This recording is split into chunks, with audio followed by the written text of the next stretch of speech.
Very good morning, all the students.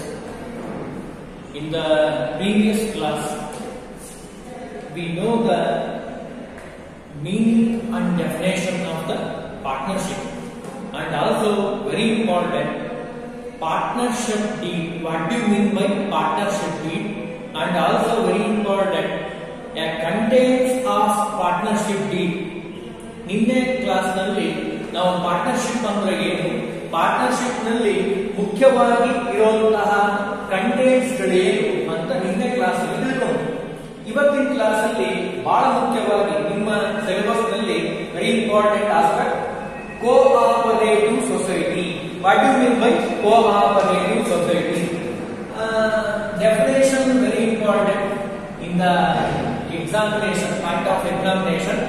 Cooperative is a form of organization wherein persons voluntarily associate together as human beings on the basis of equality for the promotion of economic interest of themselves.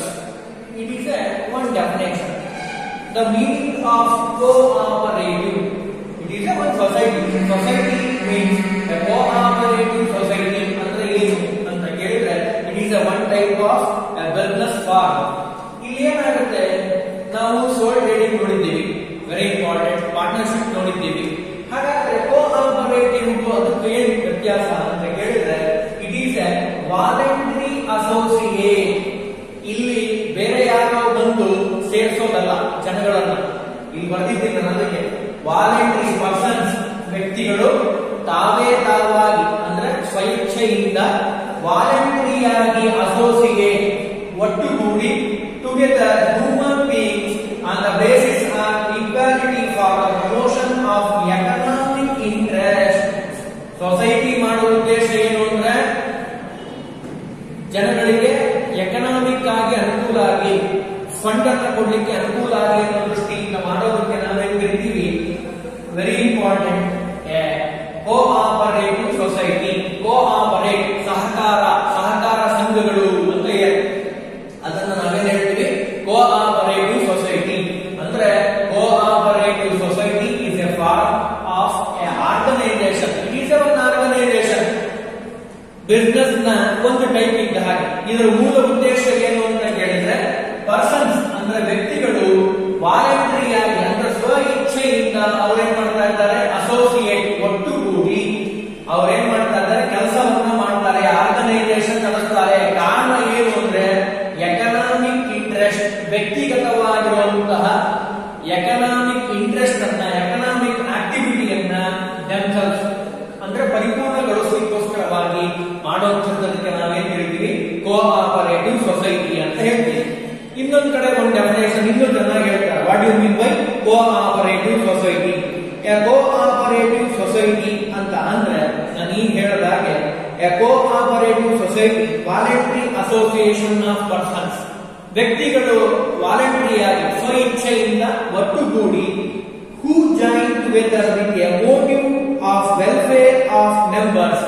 ಯಾರ್ಯಾರು ಈ ಸಂಘದಲ್ಲಿದ್ದಾರೋ ಅವರ welfare ಅನ್ನ, ಅವರ ಹಿತಾಸಕ್ತಿಯನ್ನ ಕಾಯಲಿಕ್ಕೋಸ್ಕರವಾಗಿ ಕಟ್ಟಿರುವಂತಹ, ಸ್ವಯಂ ಇಚ್ಛೆಯಿಂದ ಕಟ್ಟಿರುವಂತಹ ಸಂಘವನ್ನು ನಾವೇನ್ ಕರಿತೀವಿ, ಕೋಆಪರೇಟಿವ್ ಸೊಸೈಟಿ ಅಂತ ಹೇಳ್ತೀವಿ.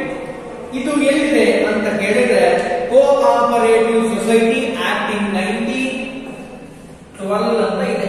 1912 ಆಕ್ಟ್ ಪ್ರಕಾರ ಕೋಆಪರೇಟಿವ್ ಸೊಸೈಟಿ ಫಾರ್ಮೇಶನ್ ಈ ರೀತಿ ಇರಬೇಕು ಅಂತ ಇದೆ. ಆ ರೀತಿನೇ ಕೋಆಪರೇಟಿವ್ ಸೊಸೈಟಿನ ಮಾಡಬೇಕು. ಇದು ರಿಜಿಸ್ಟ್ರೇಷನ್ ಮಾಡಿಸಬೇಕಾ ಅಂತ ಕೇಳಿದ್ರೆ registration is compulsory. The act says, act ಪ್ರಕಾರ 1912 ಆಕ್ಟ್ ಪ್ರಕಾರ the registration of cooperative society mandatory, compulsory ಅಂತ ಹೇಳ್ತಾರೆ. Compulsory you can registered in the government. Government ಅಲ್ಲಿ ರಿಜಿಸ್ಟ್ರೇಷನ್ ಮಾಡಿಸಬೇಕು ಅಂತ ಲಾ ಹೇಳುತ್ತೆ 1912 ಪ್ರಕಾರ. ಹಾಗಾದ್ರೆ ಕೋಆಪರೇಟಿವ್ ಸೊಸೈಟಿ, ಸಹಕಾರ ಸಂಘ ಅಂದ್ರೆ ಏನು ಅಂತ ನಮಗೆ ಬಹಳ ಚೆನ್ನಾಗಿ ಗೊತ್ತಾಯ್ತು. What you mean by cooperative society? Cooperative society means persons voluntary associate ಒಟ್ಟುಗೂಡಿ ಸ್ವ ಇಚ್ಛೆಯಿಂದ ಒಟ್ಟುಗೂಡಿ ಕಟ್ಟಿರುವಂತಹ ಸಂಘವನ್ನ ಎಕನಾಮಿಕ್ ಆಕ್ಟಿವಿಟಿಗೋಸ್ಕರವಾಗಿ ಅವರ ವೆಲ್ಫೇರ್ ಮಾಡಲಿಕ್ಕೋಸ್ಕರವಾಗಿ ಕಟ್ಟಿರುವಂತಹ ಸಂಘವನ್ನ ನಾವೇನ್ ಕರಿತೀವಿ ಕೋಆಪರೇಟಿವ್ ಸೊಸೈಟಿ. ಇಂದ ಆಕ್ಟ್ ಸೇಸ್ 1912 ಪ್ರಕಾರ ಕಂಪಲ್ಸರಿ ರಿಜಿಸ್ಟರ್ಡ್, ಕಂಪಲ್ಸರಿ ಆಗಿ ರಿಜಿಸ್ಟ್ರೇಷನ್ ಮಾಡಿಸಬೇಕು ಅಂತ ಹೇಳ್ತಾರೆ. ಹಾಗಾದ್ರೆ ಈ ಕೋಆಪರೇಟಿವ್ ಸೊಸೈಟಿಯಲ್ಲಿ ಎಷ್ಟು ಜನ ಇರಬೇಕು ಪರ್ಸನ್ಸ್ ಅಂತ ನಾವು ಬರಂವಿ. ಎಷ್ಟು ಜನ ಇರಬೇಕು ಪರ್ಸನ್ಸ್ ಅಂತ ಕೇಳಿದ್ರೆ ಲಾ ಹೇಳುತ್ತೆ ಮಿನಿಮಮ್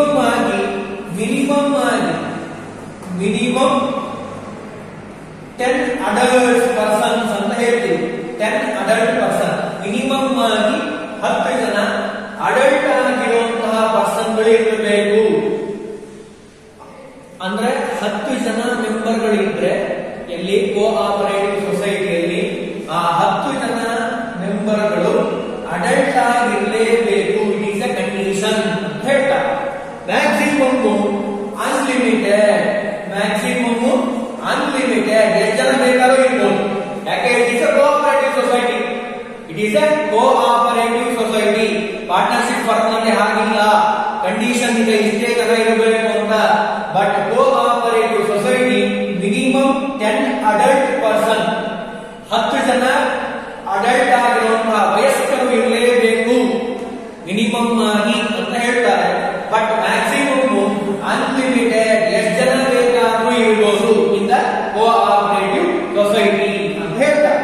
ಹಾಗಾದ್ರೆ ಕೋಆಪರೇಟಿವ್ ಸೊಸೈಟಿ ಅಂತಂದ್ರೆ ಏನು ಅಂತ ನಮಗೆ ಬಾರಿ ಚೆನ್ನಾಗಿ ಗೊತ್ತಾಯ್ತು.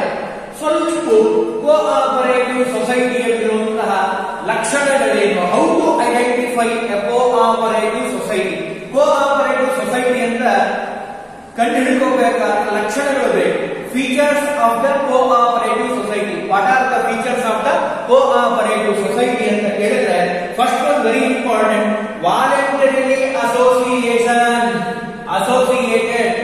ವಾಲಂಟರಿಯಾಗಿ ಅಂದ್ರೆ ಸ್ವ ಇಚ್ಛೆಯಿಂದ ಸೇರಿರುವಂತಹ ಸಂಘ. ಅಂದ್ರೆ ಇಲ್ಲಿ ನೋಡಿ ಚೆನ್ನಾಗಿ ತಿಳ್ಕೋಬೇಕು. ವಾಲಂಟರಿ ಅಸೋಸಿಯೇಷನ್ ಅಂದ್ರೆ ಏನು? ಸ್ವ ಇಚ್ಛೆಯಿಂದ ಒಟ್ಟುಗೂಡಿರುವಂತದ್ದು. ಯಾರೇ ಒತ್ತಾಯ ಮಾಡಿದ್ರೆ ಸೇರೋ ಹಾಗಿಲ್ಲ, ಸೇರಬೇಕು ಅಂತ ಇಲ್ಲ. ಇದು ಪ್ರಜರಿಂದ ಬಂದಿರುವಂತಲ್ಲ, ಪ್ರಜರಿಂದ ಬಂದಿರುವಂತದ್ದು. ವ್ಯತ್ಯಾಸ ಇದೆ, ಚೆನ್ನಾಗಿ ತಿಳ್ಕೊಡ್ರಿ. ವಾಲಂಟರಿ ಅಸೋಸಿಯೇಟ್ ಅಂದ್ರೆ ಸ್ವ ಇಚ್ಛೆಯಿಂದ ಜನ ಒಟ್ಟುಗೂಡಿರುವಂತದ್ದು, ಅದು ಕೋಆಪರೇಟಿವ್ ಸೊಸೈಟಿ ಅಂತ ಹೇಳ್ತಾರೆ. First one. Second one, legal status. ಅಂದ್ರೆ cooperative society enjoy the legal status. ಅಂದ್ರೆ ಏನು? ಒಂದು ಸುಮ್ಮನೆ ಹೇಳ್ತೀನಿ ನಿಮ್ಗೆ ಐಡೆಂಟಿಫೈ ಮಾಡಲಿಲ್ಲ. ಲೀಗಲ್ ಐಡೆಂಟಿಟಿ ನಾನು ಈಗ ಹೇಳಿದೆ 1912 ಆಕ್ಟ್ ಪ್ರಕಾರ ಕಂಪಲ್ಸರಿ ರಿಜಿಸ್ಟರ್ಡ್ ಅಂತ ಹೇಳ್ತೀವಿ. Cooperative society compulsory registered. Compulsory registration ಮಾಡಿಸೋದ್ರಿಂದ ಆಗುವಂತ ಲಾಭಗಳೇನು ಅಂತ ಕೇಳಿದ್ರೆ second features of the cooperative society, the government includes any percentage of the profit. ಯಾವುದೋ ಒಂದು ರೇಟ್ಸ್ ಗಳನ್ನ ಇನ್ಕ್ರೀಸ್ ಮಾಡಿದ್ರು ಅಂತ ಅನ್ಕೋಣ. ಕೋಆಪರೇಟಿವ್ ಸೊಸೈಟಿಗೆ ಒಂದು 10% ಇನ್ಕ್ರೀಸ್ ಇಂಟ್ರೆಸ್ಟ್ ಕೊಡ್ತೀವಿ ಅಂತ ಅನ್ಕೋಣ. ಅವಾಗ ಏನಾಗುತ್ತೆ? ಟೋಟಲ್ ಓವರ್ ಆಲ್ ಕೋಆಪರೇಟಿವ್ ಸೊಸೈಟಿಗಳು ಎಷ್ಟಿದೆನೋ ಅಷ್ಟು ಕೋಆಪರೇಟಿವ್ ಸೊಸೈಟಿಗೂ 10% ಏನಾಗುತ್ತೆ? ಇನ್ಕ್ರೀಸ್ ಆಗುತ್ತೆ. ಅಂದ್ರೆ ಅರ್ಥ ಏನು? ಗವರ್ನಮೆಂಟ್ ಮಾಡುವಂತಹ ಯಾವುದೇ ಚೇಂಜಸ್ ಗಳಾಗಿರ್ಬೋದು ಕೋಆಪರೇಟಿವ್ ಸೊಸೈಟಿ ಮೇಲೆ ಇಟ್ ಕ್ಯಾನ್ ಎಂಜಾಯ್ ಲೀಗಲ್ ಆಗಿರುವಂತಹ ಒಂದು separate entity identification in the cooperative society in the eyes of law. ಕಾನೂನಿನ ದೃಷ್ಟಿಯಲ್ಲಿ ವಾಲಂಟರಿ ಅಸೋಸಿಯೇಷನ್ ಆಗಿದ್ರು ರಿಜಿಸ್ಟರ್ಡ್ ಆಗಿರೋದ್ರಿಂದ ಅದೇನಾಗುತ್ತೆ? ಸಪರೇಟ್ ಎಂಟಿಟಿಯಾಗಿ ಕಾಣಿಸುತ್ತೆ ಅಂತ ಹೇಳ್ತೀವಿ. ಇನ್ನು fourth one, third one very important, limited liability, not unlimited. Cooperative society limited ಅಂತ ಬರೆದಿರ್ತಾರೆ ಸಾಮಾನ್ಯವಾಗಿ. ಕಾರಣ ಏನು ಅಂದ್ರೆ it is a feature of the cooperative society. ಅಂದ್ರೆ ಯಾವುದೇ ಕಾರಣಕ್ಕೂ ಲಿಮಿಟೆಡ್ ಅನ್ನು ಮೀರೋದಿಲ್ಲ, ನಿಯಮಿತ. ಯಾವುದೇ ಕಾರಣಕ್ಕೂ ತನ್ನ ಓನ್ ಪ್ರಾಪರ್ಟಿಯನ್ನ ಇನ್ ದ ಫ್ಯೂಚರ್ ಲಾಸ್ ಆದ್ರೆ ತನ್ನ ಓನ್ ಪ್ರಾಪರ್ಟಿಯನ್ನು ಮಾರಿ ಕೊಡಬೇಕಾಗಿಲ್ಲ. ಯಾರೋ ಕೋಆಪರೇಟಿವ್ ಓನರ್ಗಳು ಕಂಪನಿಯಲ್ಲಿ ಏನಿದ್ರು ಆರ್ಗನೈಸೇಷನ್ ಅಲ್ಲಿ it can be fulfil A profit or loss ಅಂತ ಹೇಳ್ತೀವಿ. Not A unlimited, it is A limited liability. ಹೊಣೆಗಾರಿಕೆ ಲಿಮಿಟ್ ಆಗಿರುತ್ತೆ, ನಿಯಮಿತ. And also fourth one very important, ನಾನು ಈಗಿಂದು ಹೇಳಿದೆ, economic interest of themselves, welfare, very very important. ನಾನು cooperative ಸೊಸೈಟಿನ ಶುರು ಮಾಡಿರೋ ಉದ್ದೇಶ ಏನು ಅಂತ ಕೇಳಿದ್ರೆ ಸರ್ವಿಸ್ ಮೋಟಿವ್ ಅಂತ ಹೇಳ್ತೀವಿ. Service motive, the service is main motive of cooperative society. Cooperative ಸೊಸೈಟಿಯ ಮೂಲ ಮಂತ್ರ ಅಂತ ಕರೀತಾರಲ್ಲ, ಮೂಲ ಉದ್ದೇಶ ಸರ್ವಿಸ್ ಮೋಟಿವ್. ಅಂದ್ರೆ ಸೇವೆ ಮಾಡೋದೇ ನಮ್ಮ ಉದ್ದೇಶ, ಸೇವೆ ಮಾಡೋದೇ ನಮ್ಮ ಉದ್ದೇಶ ಕೋಆಪರೇಟಿವ್ ಸೊಸೈಟಿದು. ಯಾರಿಗೆ ಸೇವೆ ಮಾಡ್ತೀರಿ ಅಂತ ಕೇಳಿದ್ರೆ ಪರ್ಸನ್ಸ್, ಯಾರ್ಯಾರು ಕೋಆಪರೇಟಿವ್ ಸೊಸೈಟಿಯಲ್ಲಿ ಇದ್ದಾರೋ ಅವರಿಗೂ ಸಹಾಯ ಮಾಡ್ತೀವಿ. ಜೊತೆಗೆ ಬಂದಿರುವಂತಹ ಎಲ್ರಿಗೂ, ನಮ್ಮ ಸಂಘಕ್ಕೆ ಯಾರ್ಯಾರು ಸೇರ್ತಾರೋ ಅವರಿಗೂ ನಾವು ಏನ್ ಮಾಡ್ತೀವಿ, ಸಹಾಯವನ್ನು ಮಾಡ್ತೀವಿ. Cooperative society, the main motive is service. Without service we cannot do any activity. ನಮ್ಮ ಮೂಲ ಉದ್ದೇಶ, ನಮ್ಮ ಮೂಲ ಮಂತ್ರ ಏನು ಅಂತ ಕೇಳಿದ್ರೆ the organisation where persons voluntary associated, voluntary ಆಗಿ ಅಸೋಸಿಯೇಷನ್ ಮಾಡಿದ್ರು ಮೂಲ ಉದ್ದೇಶ ನಮ್ದು ಏನು ಅಂದ್ರೆ future of the cooperative society service motive. Service ಅನ್ನ ಮಾಡಬೇಕು ಅಂತ ಉದ್ದೇಶ ಇಟ್ಕೊಂಡು ನಾವೇನ್ ಮಾಡ್ತಾ ಇದ್ದೀವಿ, ವಾಲಂಟರಿ ಅಸೋಸಿಯೇಟೆಡ್, ಜನಗಳನ್ನ ಸೇರಿಸಿ ಮಿನಿಮಮ್ 10 ಇರಲೇಬೇಕು ಅಡಲ್ಟ್ ಮೆಂಬರ್ಸ್ ಅಥವಾ ಅಡಲ್ಟ್ ಪರ್ಸನ್ಸ್ ಅಂತ ಹೇಳ್ತೀವಿ. ಮ್ಯಾಕ್ಸಿಮಮ್ ಅನ್ಲಿಮಿಟೆಡ್, ಎಷ್ಟು ಜನ ಬೇಕಾದ್ರೂ ಇರಬಹುದು. 1912 ಆಕ್ಟ್ ಪ್ರಕಾರ compulsory registered in the government ಅಲ್ಲಿ ರಿಜಿಸ್ಟ್ರೇಷನ್ ಮಾಡಿಸಬೇಕು ಕೋಆಪರೇಟಿವ್ ಸೊಸೈಟಿ ಅಂತ ಹೇಳ್ತೀವಿ. 4 very important characteristics. First one voluntary membership. Voluntary ಆಗಿ ಮೆಂಬರ್ಶಿಪ್ ಅನ್ನ ಮಾಡಿರಲೇಬೇಕು, ವಾಲಂಟರಿ. ಯಾಕಂದ್ರೆ ಬೇರೆಯವರು ಯಾರು ಹೇಳೋದಲ್ಲ, ನಾನು ಹೋಗಿ ಇನ್ನೊಬ್ರಿಗೆ ನನ್ನ ಸಂಘದಲ್ಲಿ ಸೇರಿ ಅಂತ ಹೇಳಿ ಬರಲ್ಲ. ಇಲ್ಲಿ ಏನಿದೆ, ವಾಲಂಟರಿ ಅಸೋಸಿಯೇಷನ್. ನನ್ನ ಸಂಘಕ್ಕೆ ನಾನೇನಾದ್ರೂ ಕೋಆಪರೇಟಿವ್ ಶುರು ಮಾಡಿದ್ರೆ ನನ್ನ ಸಂಘಕ್ಕೆ ಅವರಾಗೆ ಬಂದು ಸ್ವ ಇಚ್ಛೆಯಿಂದ, ಅದಕ್ಕೆ ಬಂದಿದ್ದೀವಿ ವಾಲಂಟರಿ, ಸ್ವ ಇಚ್ಛೆಯಿಂದ ಒಟ್ಟುಗೂಡಬೇಕು. ಯಾರು ಹೇಳಿದ್ರು ಮಾಡಿದೆ ಅಂತಲ್ಲ. ನೀವು ಓದಬೇಕಾದ್ರೂ ಅಷ್ಟೇ ನಿಮ್ಮ ಸ್ವಂತ ಇಚ್ಛೆಯಿಂದ ಓದಬೇಕೇ ಹೊರತು ಬೇರೆ ಯಾರೋ ಓದ್ರಿ, ನನ್ನ ತಂದೆ ಹೇಳಿದ್ರು, ನನ್ನ ತಾಯಿ ಹೇಳಿದ್ರು ಅಂತಲ್ಲ. ನಿಮ್ಮ ಭವಿಷ್ಯ ನಿಮ್ ಕೈಯಲ್ಲೇ ಇದೆ. ಅದು ನೀವು ಚೆನ್ನಾಗಿ ಓದಿದ್ರೆ ನಿಮ್ಮ ಭವಿಷ್ಯ ಇನ್ನೂ ಚೆನ್ನಾಗಿ ಆಗುತ್ತೆ. ಅದನ್ನ ಇಲ್ಲಿ ಕಾಣಬಹುದು. ಕೋಆಪರೇಟಿವ್ ಸೊಸೈಟಿನೂ ಅಷ್ಟೇ, ವಾಲಂಟರಿ ಅಸೋಸಿಯೇಟೆಡ್, ಬೇರೆ ಯಾರೋ ಹೇಳೋದಿಲ್ಲ. ಸ್ವ ಇಚ್ಛೆಯಿಂದ ಜನಗಳೆಲ್ಲ ಸೇರಿ ಮಿನಿಮಮ್ ಆಗಿ 10 ಜನ ಅಡಲ್ಟ್ ಪರ್ಸನ್ಸ್ ಸೇರಿ ಶುರು ಮಾಡೋದಕ್ಕೆ ನಾವು ಕೋಆಪರೇಟಿವ್ ಸೊಸೈಟಿ ಅಂತ ಹೇಳ್ತೀವಿ. ಲೀಗಲಿ ಸಪರೇಟ್ ಎಂಟಿಟಿ ಇದೆ and also limited liability. The main motive of cooperative society is service. Without service we cannot do the any activity in the cooperative society. ನಮ್ಮ ಮೂಲ ಉದ್ದೇಶ, ನಮ್ಮ ಮೂಲ ಮಂತ್ರ ಏನು ಅಂದ್ರೆ cooperative society service motive. Service motive, service ಮಾಡಬೇಕು. ಆ ಉದ್ದೇಶಕ್ಕೆ ನಾವೇನ್ ಮಾಡಿದ್ದೀವಿ, ವೆಲ್ಫೇರ್ ಆಫ್ ದ ಪರ್ಸನ್.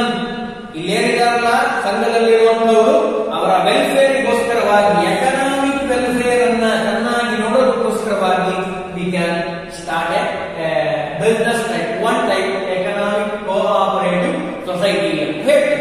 ಹಾಗಾದ್ರೆ what are the advantages of the cooperative society?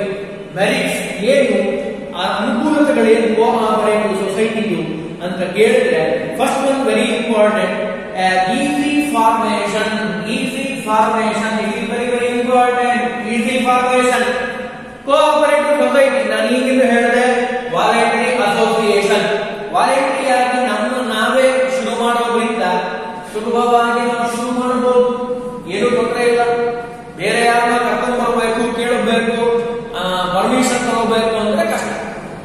ಇಲ್ಲಿ ಯಾರನ್ನೂ ಕೇಳಬೇಕಾಗಿಲ್ಲ, ನಮ್ಮ ಸ್ವ ಇಚ್ಛೆಯಿಂದ. ನಾನು ಅದಕ್ಕೆ ಹೇಳ್ತಾ ಇದ್ದೀನಿ, ಕೋಆಪರೇಟಿವ್ ಸೊಸೈಟಿ ವಾಲಂಟರಿ ಅಸೋಸಿಯೇಟ್, ಸ್ವ ಇಚ್ಛೆಯಿಂದ ಸೇರಿರುವಂತಹ ಸಂಘ, ಸಹಕಾರ ಸಹಕಾರವನ್ನು ನೀಡುವಂತಹ ಸಂಘ.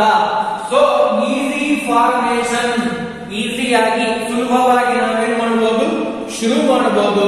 The cooperative society can be started with in a minimum 10 members. ನನಗೀಗ ಹೇಳಿದೆ 10 ಜನ ಇದ್ದರೆ ಸಾಕು, ಅಡಲ್ಟ್ಸ್ ಪರ್ಸನ್. ನಾವೇನ್ ಮಾಡಬಹುದು, ಕೋಆಪರೇಟಿವ್ ಸೊಸೈಟಿನ ಶುರು ಮಾಡಬಹುದು. The registration procedure is also very simple to involving 10 person. 10 ಜನರನ್ನ ಸೇರಿಸಿ ರಿಜಿಸ್ಟ್ರೇಷನ್ ಮಾಡಿಸಿ ನಾವೇನ್ ಮಾಡಬಹುದು, ಸುಲಭವಾಗಿ ಕೋಆಪರೇಟಿವ್ ಸೊಸೈಟಿನ ಸ್ಟಾರ್ಟ್ ಮಾಡಬಹುದು. ಇದು ಮೊದಲನೇ very important advantages of the cooperative society ಅಂತ ಹೇಳ್ತೀವಿ. In second one, equality in the voting status or equal voting rights ಅಂತ ಹೇಳ್ತೀವಿ. The principle of the one man one vote governs the cooperative society. Each member is entitled to equal voting rights. ಇಲ್ಲಿ ನೋಡಿ, ಬಹಳ ಸುಲಭವಾಗಿದೆ, ಬಹಳ ಚೆನ್ನಾಗಿ ಕಲ್ತುಕೊಳ್ಳಿ, ಬಹಳ important. ನಾವು ಪಾರ್ಟ್ನರ್ಶಿಪ್ ಪಾಠ ಮಾಡಬೇಕಾದ್ರೆ ಒಂದು ಮಾತು ಕೇಳಿದ್ದೆ. ಏನ್ ಹೇಳಿದ್ದೆ? ಎ ಬಂದಿಲ್ಲ ಅಂದ್ರೆ ಬಿ ಸಿ ಪಾರ್ಟ್ನರ್ ಇದಾರಲ್ಲ, ಅವ್ರೇನ್ ಮಾಡಬಹುದು, ಎ ಪರವಾಗಿ ಕೆಲಸ ಮಾಡಬಹುದು ಅಂತ ಹೇಳಿದ್ದೆ. ಬಟ್ ಇಲ್ಲಿ ಹಾಗಿಲ್ಲ. ಇಲ್ಲೇನಾಗಿದೆ, ವೆರಿ ಇಂಪಾರ್ಟೆಂಟ್ ವೋಟಿಂಗ್ ರೈಟ್ಸ್ ಏನಿದೆಯಲ್ಲ, ವೆರಿ ಇಂಪಾರ್ಟೆಂಟ್ ವೋಟಿಂಗ್ ರೈಟ್ಸ್ ಏನಿದೆಯಲ್ಲ, ಅದು ಒನ್ ಮ್ಯಾನ್ ಒನ್ ವೋಟ್. ಯಾವುದೇ ಕಾರಣಕ್ಕೂ ನನ್ನ ವೋಟ್ ಅನ್ನ ನೀವು ಹಾಕ್ಲಿಕ್ಕೆ ಬರಲ್ಲ, ನನ್ನ ಫ್ರೆಂಡ್ ಹಾಕ್ಲಿಕ್ಕೆ ಬರಲ್ಲ. ಅಟೆಂಡೆನ್ಸ್ ಇದೆ, ನಿಮ್ಮ ಅಟೆಂಡೆನ್ಸ್ ನೀವು ಮಾತ್ರ ಹಾಕ್ಬೇಕು, ಬೇರೆ ಅವ್ರು ಹಾಕ್ಲಿಕ್ಕೆ ಬರಲ್ಲ. Same to same cooperative society, equal voting rights, one man one vote. It is a policy or it is a principle of the cooperative society. Cooperative ಸೊಸೈಟಿಯಲ್ಲಿ ಒನ್ ಮ್ಯಾನ್ ಒನ್ ವೋಟ್. ಒಬ್ಬ ವ್ಯಕ್ತಿ ಇದ್ದಾನೆ, ಅವ್ರು ಒಂದು ವೋಟ್ ಹಾಕ್ಲಿಕ್ಕೆ ಮಾತ್ರ ಸಾಧ್ಯ, ಬೇರೆಯವರು ವೋಟ್ ಹಾಕ್ಲಿಕ್ಕೆ ಬರಲ್ಲ. ಆದ್ರೆ ಪಾರ್ಟ್ನರ್ಶಿಪ್ ಫರ್ಮ್ ಅಲ್ಲಿ ಏನಿದೆ, ಎ ಬಿ ಸಿ ಅಂತ 3 ಜನ ಪಾರ್ಟ್ನರ್ ಇದ್ದಾರೆ ಅಂತ ನೋಡೋಣ. ಬಿ ಸಿ ಬಂದಿಲ್ಲ, ಆಕ್ಟಿಂಗ್ ಫ್ರಮ್ ಅದರ್ ಪರ್ಸನ್ಸ್, ಇಬ್ಬರಿದ್ದಾರೆ ಅದರ್ ಪಾರ್ಟ್ನರ್, ಇಬ್ಬರ ಪರವಾಗಿ ವರ್ಕ್ ಮಾಡಬಹುದು, ಕೆಲಸ ಮಾಡಬಹುದು, ಫುಲ್ ಅಥಾರಿಟಿ ಇರುತ್ತೆ ಅವನ ಮೇಲೆ. ಬಟ್ ಇಲ್ಲಿ ಹಾಗಲ್ಲ. It is advantages, it is advantage of the cooperative society. Mislead ಮಾಡ್ಲಿಕ್ಕೆ ಬರಲ್ಲ. ಯಾಕೆ? One vote one man, one man one vote. ಒಬ್ಬ ವ್ಯಕ್ತಿ ಒಂದೇ ವೋಟ್ ಹಾಕ್ಬೋದೇ ಹೊರತು ಬೇರೆಯವ್ರಿಗೆ ಹಾಕ್ಲಿಕ್ಕೆ ಬರಲ್ಲ. Equality in voting status or equal voting rights ಅಂತ ಹೇಳ್ತೀವಿ. ಒಂದು ವೋಟು ಒಬ್ಬ ವ್ಯಕ್ತಿಗೆ ಮಾತ್ರ ಸಾಧ್ಯ, ಬೇರೆಯವರಿಗೆ ಹೇಳಲಿಕ್ಕೆ ಬರಲ್ಲ.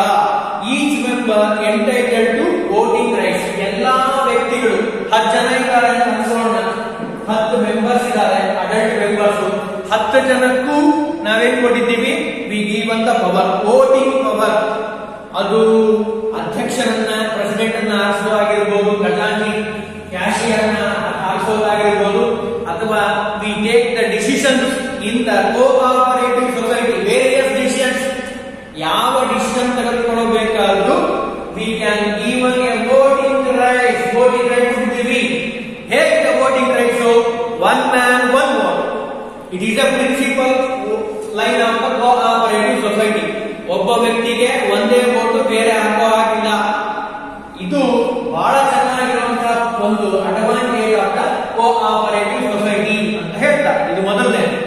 ಅಂದ್ರೆ ಇಲ್ಲಿ ನಾವು ಗಮನಿಸಬೇಕಾಗಿರುವಂತಹ ಅಂಶ ಏನು ಅಂತ ಕೇಳಿದ್ರೆ, ಪಾರ್ಟ್ನರ್ಶಿಪ್ ಫರ್ಮಿಗೂ ಕೋಆಪರೇಟಿವ್ ಸೊಸೈಟಿಗೂ ಕಂಪೇರ್ ಮಾಡಿದಾಗ ನಿಮಗೆ ವ್ಯತ್ಯಾಸ ಗೊತ್ತಾಗುತ್ತೆ.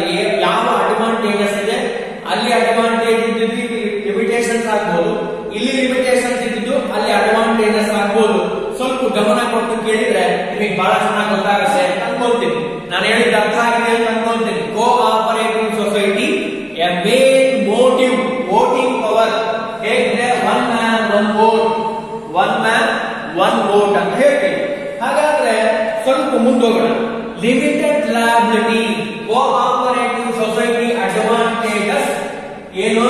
ಲಿಮಿಟೆಡ್ ಲಯಬಿಲಿಟಿ, ಜಾಸ್ತಿ ಏನು ಕಷ್ಟಪಡಬೇಕಾಗಿಲ್ಲ. ಆರ್ಗನೈಸೇಷನ್ ನಲ್ಲಿರುವಂತದ್ದನ್ನ ಇನ್ ಫ್ಯೂಚರ್ ಲಾಸ್ ಆದ್ರೆ ಟು ಫುಲ್ಫಿಲ್ ದ ಲಯಬಿಲಿಟಿ, ಹೊಣೆಗಾರಿಕೆಯನ್ನ ಕ್ಲೋಸ್ ಮಾಡಬಹುದು. ಲಿಮಿಟೆಡ್ ಆಗಿರುತ್ತೆ ಲಯಬಿಲಿಟಿ, ಯಾವುದೇ ಕಾರಣಕ್ಕೂ ಅನ್ಲಿಮಿಟೆಡ್ ಅಲ್ಲ. The close of the limited liability ಅಂತ ಹೇಳ್ತೀವಿ. ಇನ್ನು ಸ್ಟೇಬಲ್ ಎಕ್ಸಿಸ್ಟೆನ್ಸ್, ಪಾರ್ಟ್ನರ್ಶಿಪ್ ಫರ್ಮ್ ಅಲ್ಲಿ ಏನಾಗುತ್ತೆ, some of the partner he become death ಆಗ್ಬೋದು, ಇನ್ಸಾಲ್ವೆನ್ಸಿ ಆಗ್ಬೋದು, ಪಾಪರ್ ಆಗ್ಬೋದು, ರಿಟೈರ್ಮೆಂಟ್ ಆಗ್ಬೋದು. ಇನ್ ದ ಪಾರ್ಟ್ನರ್ಶಿಪ್ ಫರ್ಮ್ ಅಲ್ಲಿ ಏನಾಗುತ್ತೆ, ಕಂಟಿನ್ಯೂಟಿ ಇರಲ್ಲ, ಸ್ಟೇಬಲ್ನೆಸ್ ಇರಲ್ಲ.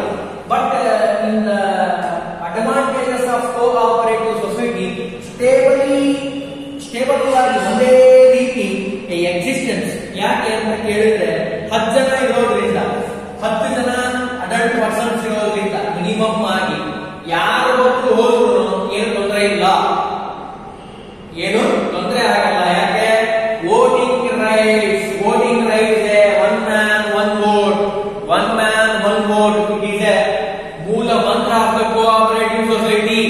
ಇಲ್ಲಿ ಅದನ್ನ ಹೇಳ್ತಾರೆ ಅವರು ಬಹಳ ನೀಟಾಗಿ.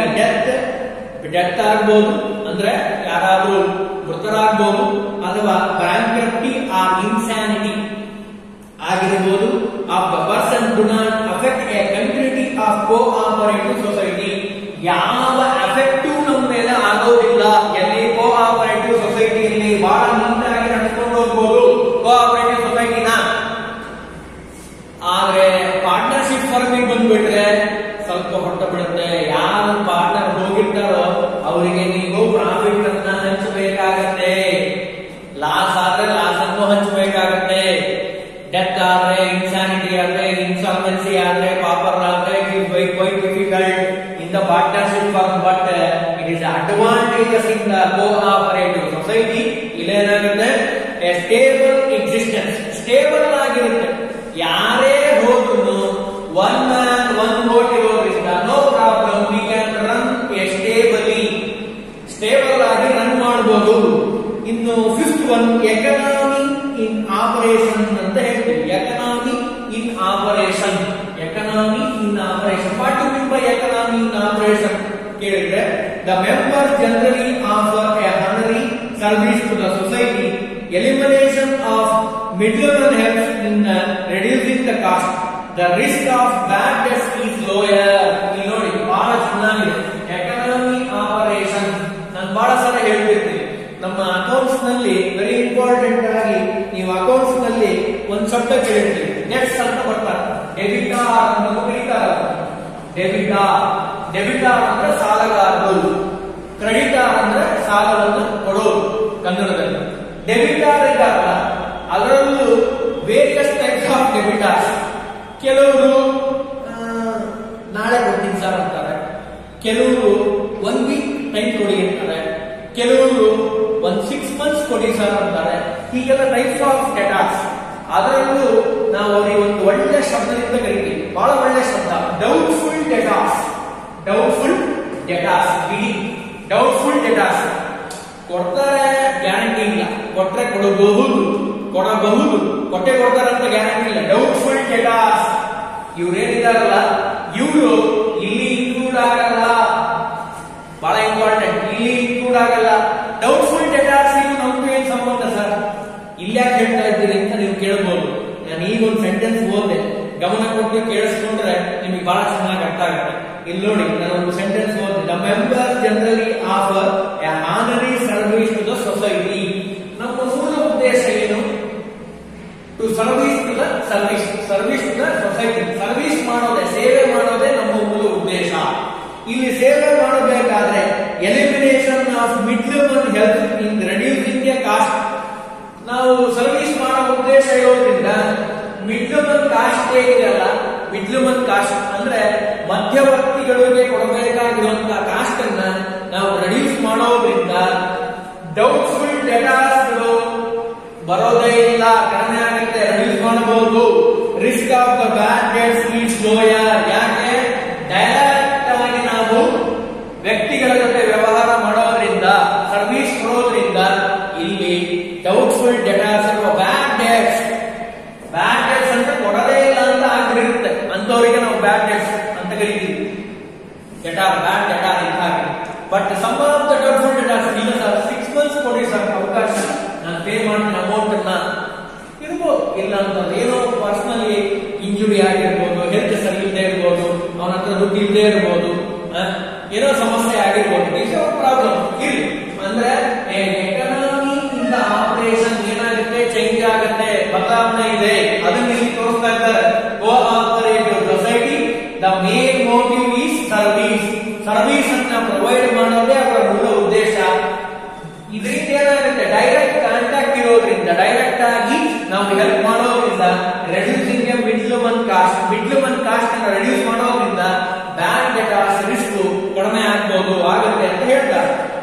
one, support from the government.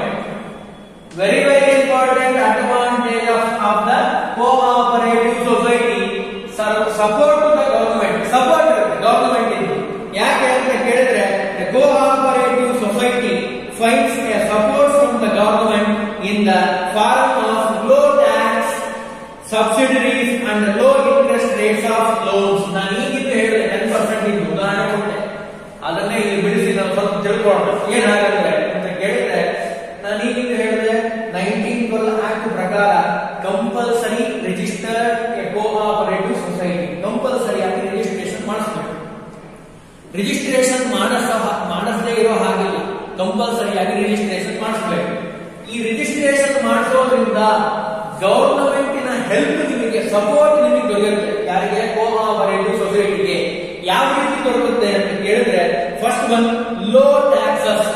Cooperate ಎಲ್ಲರಿಗೂ ಟ್ಯಾಕ್ಸ್ ಒಂದ್ ರೀತಿ ಹಾಕಿದ್ರೆ, ನಿಮ್ಮ ಕೋಆಪರೇಟಿವ್ ಸೊಸೈಟಿಗೆ ಎಲ್ಲರಿಗೂ 10% ಹಾಕಿದ್ರೆ ಅಂತ ನೋಡ, ಎಲ್ಲರಿಗೂ ಪಾರ್ಟ್ನರ್ಶಿಪ್ ಎಲ್ಲರಿಗೂ ಸೇರಿಸಿ 10% ಅಂತ ಹಾಕಿದ್ರೆ ಕೋಆಪರೇಟಿವ್ ಸೊಸೈಟಿಗೆ 2% ಅಂತ ಹಾಕ್ಬೋದು. ಅವಾಗ ಏನಾಗುತ್ತೆ?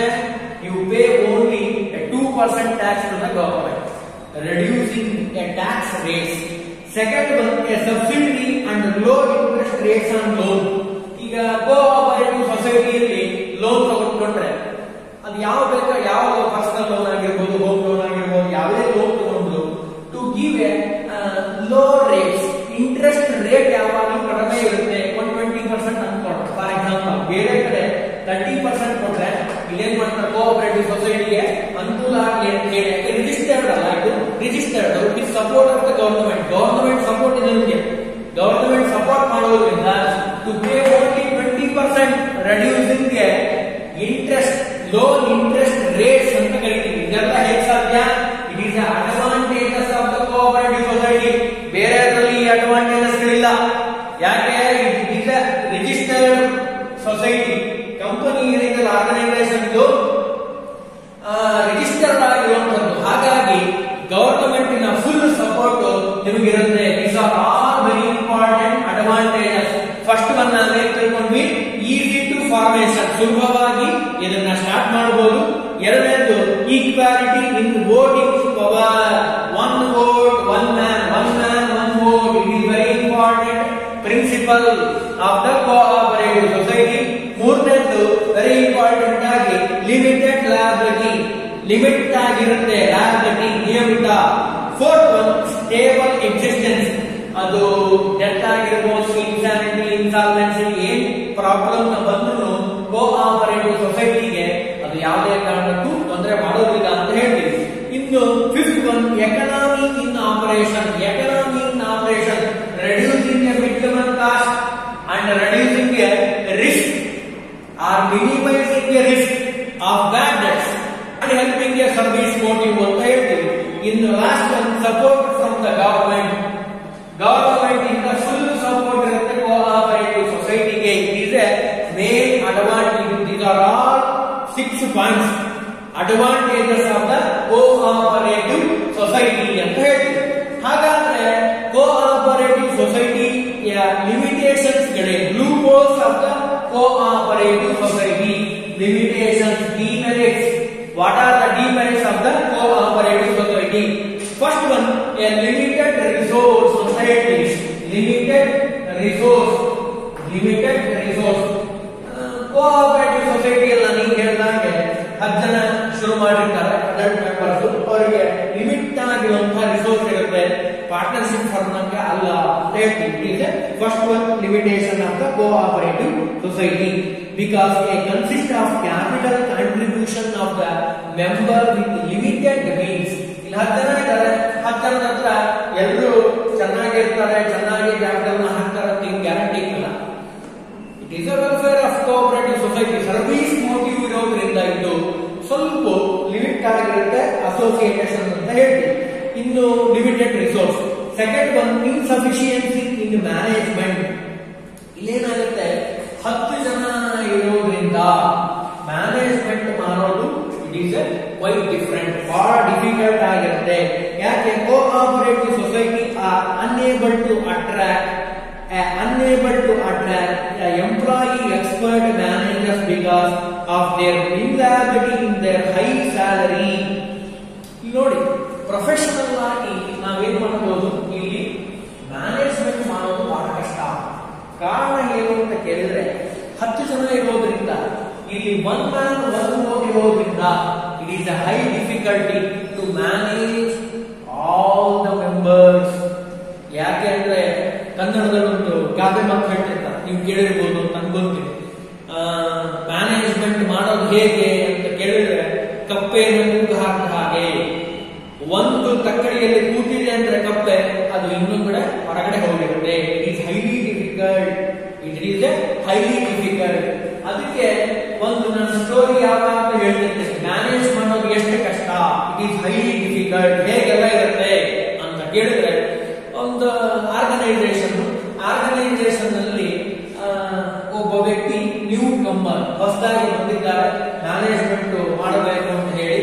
ಮ್ಯಾನೇಜ್ಮೆಂಟ್ ಮಾಡೋಕ್ಕಿಂತ ಮುಂಚೆ ಇವನ ಸೀನಿಯರ್ ಅಂದ್ರೆ ರಿಟೈರ್ಮೆಂಟ್ ಆಗ್ತಾ ಇರುವಂತಹ ವ್ಯಕ್ತಿ ಏನಿದಾರಲ್ಲ, ಅವ್ರೇನ್ ಮಾಡಿದ್ರು, ರಿಟೈರ್ಮೆಂಟ್ ಆಗ್ತಾ ಇರುವಂತಹ ಪರ್ಸನ್, ಈ ಕ್ಯಾನ್ ಗಿವನ್ ಎ ಒಂದು ಬಾಕ್ಸ್ ಅನ್ನು ಕೊಟ್ರಂತೆ. ಯಾಕೆ ಇಲ್ಲಿ ಈ ಮ್ಯಾನೇಜರ್ ಹೊಸದಾಗಿ ಬಂದಿದ್ದಾರಲ್ಲ, ಅವ್ರ ಕೈಯಲ್ಲಿ ಒಂದು ಬಾಕ್ಸ್ ಅನ್ನು ಕೊಟ್ರಂತೆ.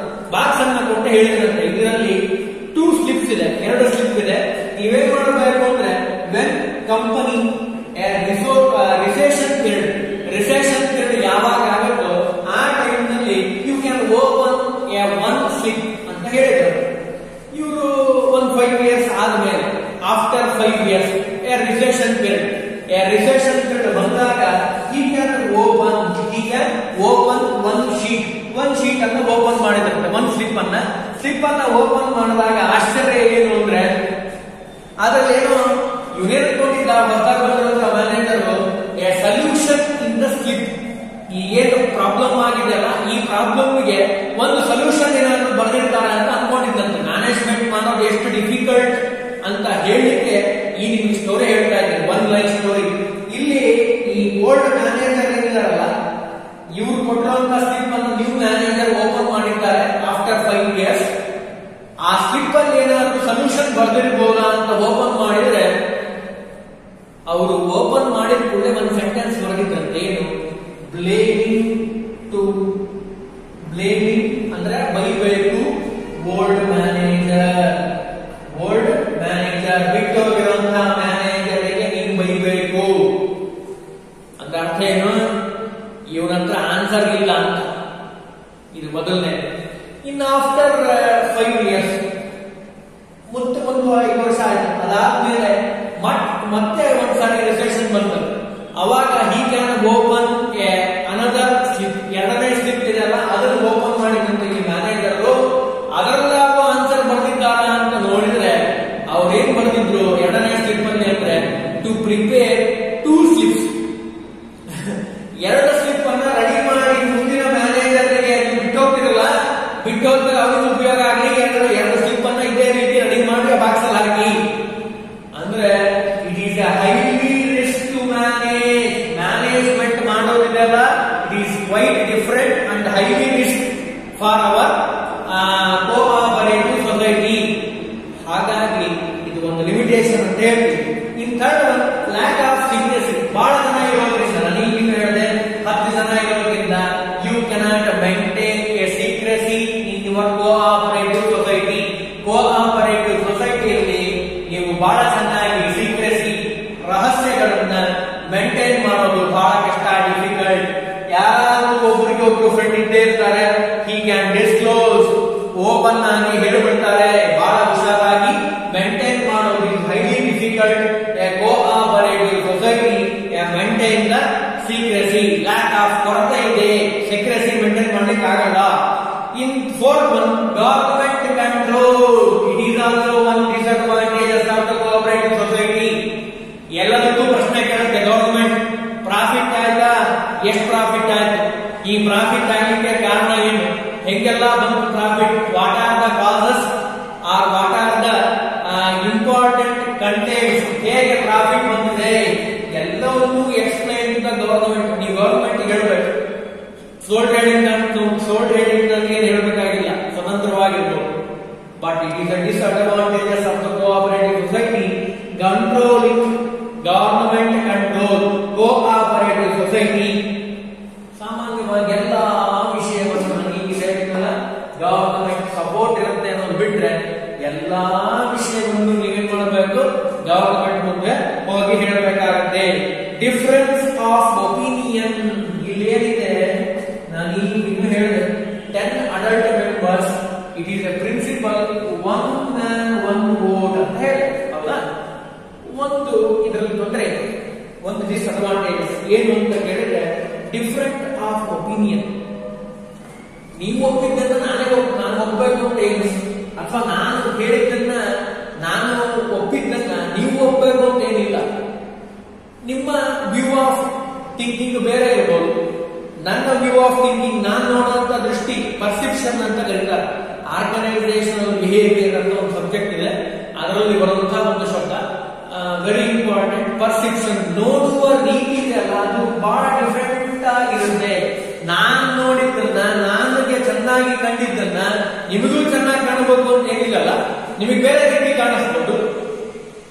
ಅದು ಇಲ್ಲಿ ನಾವು ಎದ್ದು ಕಾಣುತ್ತೆ, ಎಲ್ಲಿ ಕೋಆಪರೇಟಿವ್ ಸೊಸೈಟಿಯಲ್ಲಿ ಪರ್ಸೆಪ್ಷನ್ ಈಕ್ವಲಿ ಆಗಿರಲ್ಲ, ಒಪಿನಿಯನ್ ಡಿಫರೆಂಟ್ ಆಗಿರುತ್ತೆ.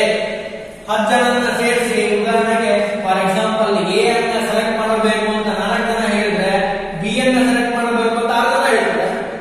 Different of opinion, it is a limitation of the cooperative society. Cooperative ಸೊಸೈಟಿಗೆ ಮೇನ್ ಆಗಿರುವಂತಹ ಲೋಪದೋಷ ಅಂತ ಕರೀತೀವಲ್ಲ, loophole of the cooperative society, different opinions ಅಂತ ಹೇಳ್ತೀವಿ. ಅಂದ್ರೆ ಇಲ್ಲಿವರೆಗೂ ನಾವೇನ್ ಮಾಡಿದ್ವಿ, ಬಹಳ ಇಂಪಾರ್ಟೆಂಟ್ ಆಗಿ ಕೋಆಪರೇಟಿವ್ ಸೊಸೈಟಿ ಅಂತ ಏನು, what you mean by cooperative society, meaning and definition. 1912 act ಪ್ರಕಾರ ಕಂಪಲ್ಸರಿ ರಿಜಿಸ್ಟ್ರೇಷನ್ ಮಾಡಿಸಿರಬೇಕು. Minimum adult 10 members compulsory. Unlimited, ಎಷ್ಟು ಜನ ಬೇಕಾದ್ರೂ ಇರ್ಬೋದು ಮ್ಯಾಕ್ಸಿಮಮ್ ಆಗಿ, ಬಟ್ ಮಿನಿಮಮ್ 10 ಇರಬೇಕು ಅಂತ ಹೇಳ್ತೀವಿ.